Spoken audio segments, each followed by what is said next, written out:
Chances are you and I share some things in common, and one of those things might be that you don't like clump foliage for bushes or vines, so we're going to be custom making some bushes and a large, mangly, jangly vine. We're going to need two things for this. We're going to need Scotch-Brite industrial strength scour pads and coconut fiber.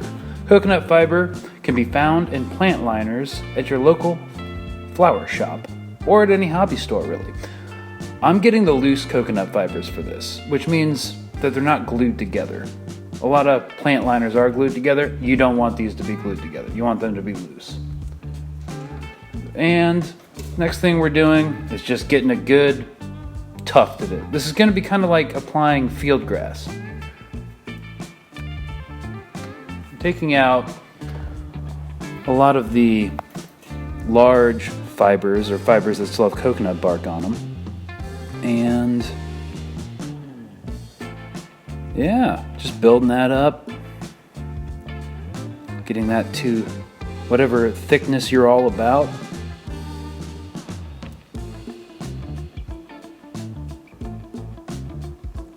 Then, once you are all about your thickness, you're going to kind of twist it up, because that will show you how thick your base will end up being. Then you're going to take some twisty things. This could either be small gauge copper wire or, those, twisty things that are on loaves of bread that seal them in, keep the air out. And you're going to wrap it around the stalk. Yeah, like that. And then you're going to get another one. Boom, bet you didn't see that coming. And you're going to leave a small gap of coconut fiber in between the first twisty and then twist on the second twisty. I'm not sure if you can buy these things anywhere. You probably can. But if you can't, you can always, the most economical option would be just to bulk order a bunch of Wonder Bread.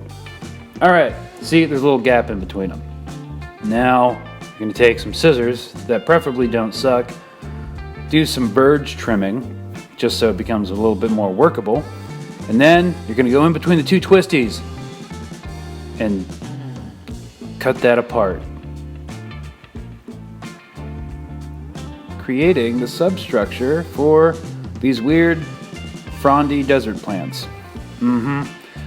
Now, tacky glue. It's important that it's tacky because tacky glue is instantly sticky. Tacky glue is PVA glue without water, generally speaking, though there are a couple of exceptions. Alright, get that on the base of the stalk. Take your finger, or if you're a barbarian, or some other implement, and push that all in there, making sure it gets in between all the coconut fibers.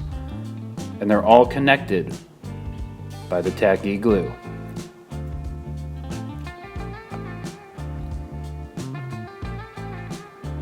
Alright, there's one. Yeah, get the second one.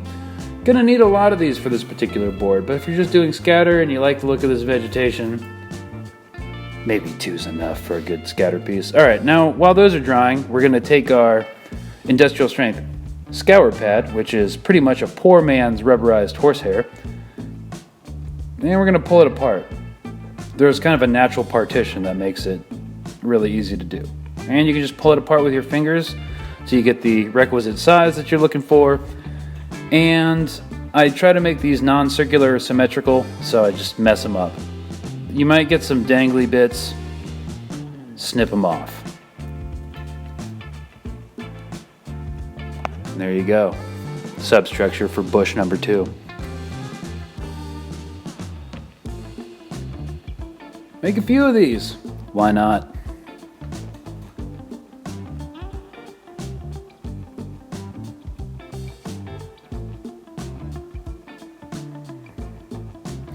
Now, this next part is kind of nitpicky in terms of detail. It won't be visible at the Wargaming level, but I am going to be dunking these in some Mod Podge, because Mod Podge works as an okay stand-in base for static grass. Yeah, static grass is going to be sticking up all over these things so that it looks like thorny brambles are all up in them. Now, I'm taking a balloon because this is going to be a poor man's static grass applicator, as you'll see in a second. You're going to take a balloon, put it to the side, take out some static grass flock, sprinkle it all up in them bushes.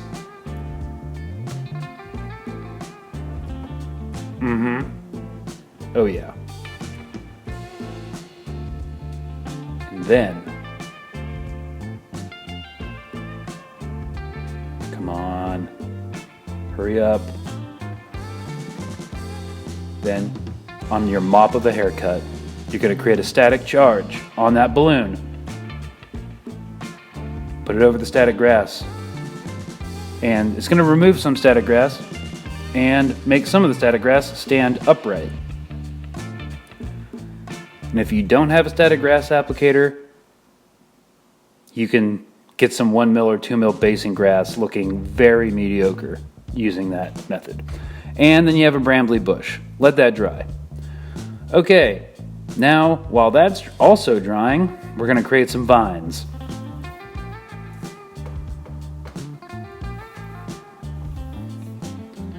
So I'm spreading out coconut fiber, and there are better ways to make realistic vines, but I want these to be large and wiry and look like they could strangle your PC. And you're going to take some tacky glue and spray that sucker down with tacky glue. Now, you can push all these strands together so they become workable, and you just start twisting it into the vine shape. This can get a little messy, and you may have to wash your hands in between vines so you're not touching everything with tacky glue. Or you can wear nitrile gloves. Come in, do more verge trimming, clean up the substructure of the vines, and once the tacky glue's on there, it's not going to get unstuck. And I've found that it's very hard to get thin vines with this method. So just be advised that you're going to get a very particular type of vine doing this. And I'm going to make a few. These are going to be climbing into and out of the fissures that I made in a previous episode, episode 2 of this series.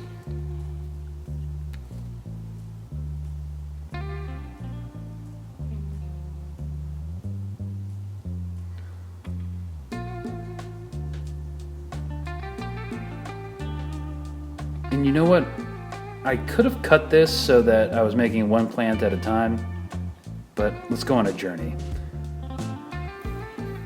And you can spray more tacky glue on the substructure and twist a number of vines together. Alright, come back in, a little more tacky glue. And what I'm doing here is just dunking this in coarse turf burnt grass by Woodland Scenics, giving it a second spray of tacky glue to really lock those suckers in there. And I'm working in segments. You could get like a pan or a baking sheet, spread out some coarse turf, and that'd probably be easier and end up looking better. But nah.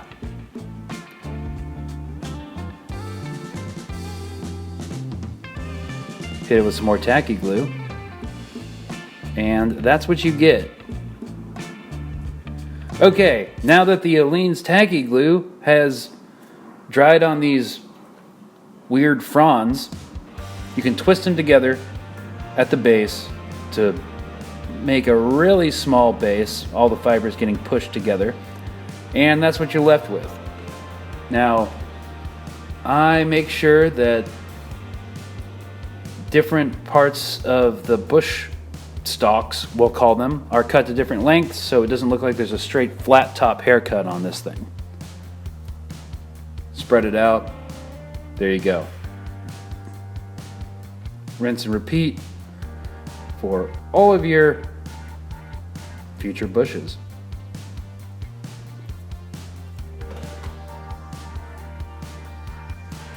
And now the static grass has probably dried on those other bushes.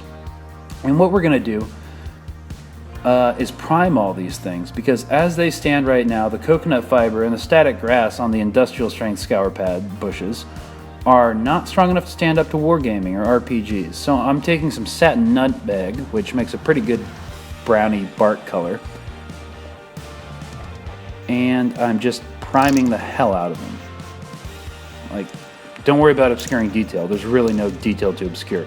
Just really give these things a good cover to soak them up. Now I'm taking some flock. You can take whatever fine turf flock you want. I'm using some crappy off-brand that I'd never actually put on landscape. And while the primer's still wet, just dunking those guys in there. Making sure there's coverage on the bottom. And that is basically the first round of flock that we're going to give that particular bush. Rinse and repeat.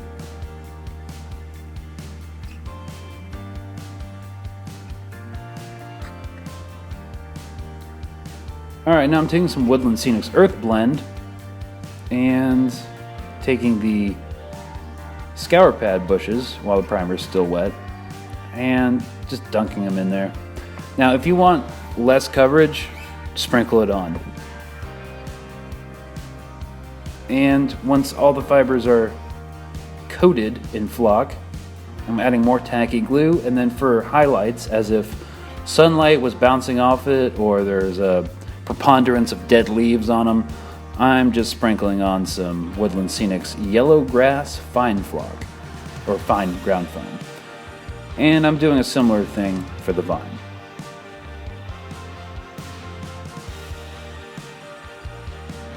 Except I'm using Earth Blend for this because it has other colors. It has browns, reds, different shades of yellow. It's one of my favorite flocks. Now this tree is also going on the board. It's very weird and thrown together. It's kind of like a Frankenstein tree. It's made of a bunch of other dead trees with opportunistic plants growing on it. I made a bunch of wire trees and experimented for what I wanted for this board, and honestly, that's what I came up with. There'll be a following episode on how to make that if you're interested. Now, to emplace these bushes, it's pretty simple. Just drill out a hole in your tile ground cover. And yeah, just place that bush in there after putting some Mod Podge or PVA glue or whatever scenic glue you want to use. The bushes, I'm using Aleene's tacky glue. Ideally, I'd use gel super glue for this, but I don't have any. So I'm just using the tacky glue and not touching it until it's completely dry. Now, for the actual ground cover, there's going to be a bunch of coarse turf all over this board and on the hills. And for that, I'm using Burnt Grass by Woodland Scenics, and that dark olive color coarse turf that I'm using is something that I made out of carpet pad. And I'll do an episode on that as well. It's too much information for this particular video though. So I'm just using a basing glue, and that particular one is 1/2 water, 1/2 Elmer's PVA. Nothing fancy, special, or particularly good, but it's coarse turf and it works for this. Coming in here, we have a surprisingly grainy shot that's being blocked by a hairy hand, and I'm just applying the coarse turf. Then what I'm doing is hitting it with some isopropanol and then some scenic glue, which is Mod Podge, 1 part, 3 parts water, and then a drop of dish soap. And that's what I'm using for this particular thing. And sometimes coarse turf can be a little fiddly and you have to push it in. Now, if you're doing something like a tree, just drill a pin in it, in the base of it, and you can use that to bore into the foam and give it extra stability than just gluing it straight on without any support going into the board itself. You don't want to do that. Then I'm putting some glue around it and adding some dead foliage and leaves and other things around the base to add visual interest. Then I'm taking dead sticks. These particular sticks are Woodland Scenics Deadfall. They've been treated and they're all pretty much the same color, so they're pretty good for use on a board. and they'll last you a long time without actually decaying. Also, you could use regular sticks too. You really could. Just don't store your board outside and they'll last for years.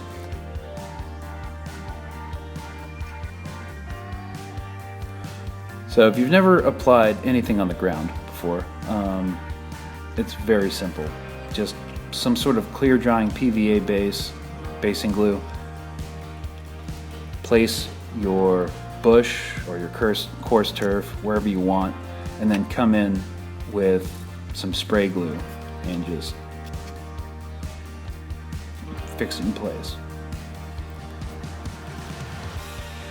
So around the bush, to simulate leaves that have fallen off and other small, almost imperceptible to our eyes, undergrowth, I'm just sprinkling in some Earth Blend Woodland Scenics. Now, for further accents on this desert piece, I am using Woodland Scenics field grass, light green and medium green, kind of mixing them together because they can be very monochromatic. Get them in a bundle, just like the woodland, what we did with the coconut fiber. Cut off the ends in varying lengths so it's not a flat top haircut. Then cut the bottom completely straight.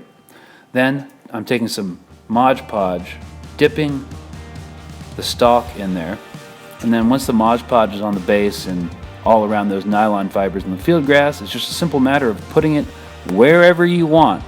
And it might not seem like that's going to be sturdy if you've never done this before, but it's going to be sturdy. I don't know what I'm pointing at. Oh, more field grass tufts that I put in. And that's honestly the only tutorial you'll ever need for field grass. It's really easy. Just make sure that the grass sticking up is not completely straight cut. Now for speed, on the top of the mesa, I'm putting down some watered down PVA glue. It's not going to dry anytime soon, so I have plenty of time to just start placing my coarse turf down. Now I'm using two different types of coarse turf. I didn't want to go too crazy with it.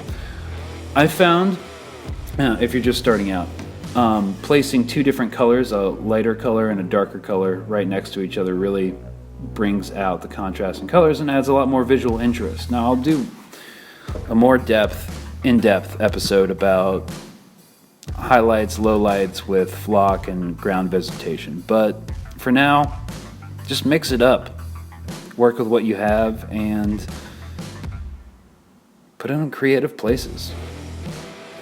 So this is definitely more of a high desert look. Most boards I've seen, when people go desert, they go complete barren, not a single amoeba alive desert. This is not that, as you can see.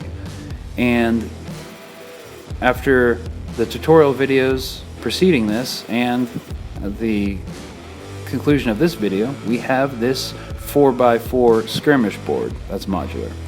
What is that doing there? I have no idea. I think I'll leave it though. It looks okay.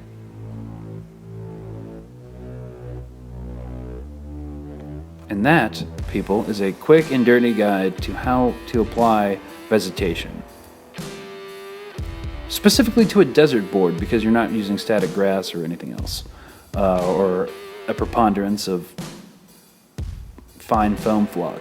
Most of your ground cover is going to be that sand and tile grout mixture that you made earlier.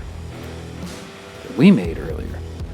You know, in a lot of ways, doing this kind of board, the desert board, is more difficult because you really have to nail your ground coverage in terms of the sand and tile grout mixture and not have it have a complete jacked up texture, because there's not really a lot you can do to cover the mistakes. And that about wraps it up.